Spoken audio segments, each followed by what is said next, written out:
Welcome to Inside the Nest. We're here with volleyball head coach Carolyn Raynes. Coach, you're coming off a win against Southwest Baptist in 5 sets. Lost the first set. We're able to take 2, 3, and 5 over the Bearcats. Tell me how you feel coming out of this weekend. Well, we were always excited when we get a win, but we definitely didn't perform to the level that we wanted to. We had some great moments. I mean, with Lily tying her career high in kills, that was great. She's been really focusing on her offense.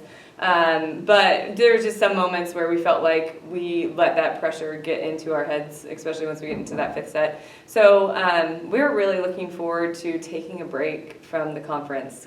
You look at the conference every Sunday, I look, and people are just beating each other up. Drury's the only undefeated team left. So it's just such a high stakes conference right now when anytime you go out there to play a team, like you have to put your best foot forward. You mentioned Lily Johnson. She had a career high 10 kills on Saturday. Tell us more about how she's been in and out of the lineup and how she's affected the team. Yeah, I mean, we put her in there because we know that she can block. She actually used to be in the middle, and so we moved her to the right side this last spring. And she's always been a really dynamic blocker. She does a good job when we're up against big outside hitters. And she knew that offense was something that we needed to work on. We needed to score if we had that 6-2 spot, and she's playing that second right side. So seeing her be able to make that growth was really awesome.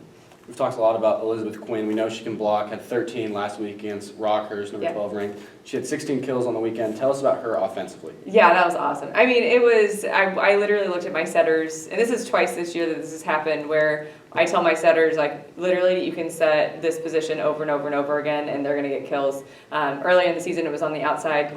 This Saturday, it was in the middle. So she was just unstoppable. And again, something that we've talked about is we love that you can block, but let's really find some offense. And she was able to do that Saturday. This weekend, you're headed to the Midwest Region Crossover. Features 3 conferences, all competing against each other. You're 10-4 in your tenure here at Jewel in this conference, in this tournament. Tell us about how you're prepping going into this weekend. It's my favorite weekend because, again, we're taking a break from the GLVC, and we go in there and we actually cheer for the teams in our conference. So it's conference competing against conference. The GLVC's come out of there winning it the last couple years with the most wins overall. So obviously we're trying to go in there and do it again. But it's a glorified club tournament. We're playing on sport court. There's multiple courts going at a time. It's probably the loudest gym you've ever been in. It's a really, really cool event, and obviously getting us really good competition. Prepping for it, we get some film on them. We really try to take a step back and look at ourselves and say, okay, what are some things we can do? It's a great time for me to get kids into the match that haven't had as much playing time in the last couple weeks. So I love this weekend. It's great team bonding. It just puts us right back on track going into that conference again. Good luck. Thank you. Cardinals head to Indianapolis this weekend for the Midwest Region Crossover. This has been Inside the Nest. I'm Greg Paholke. We'll see you next week.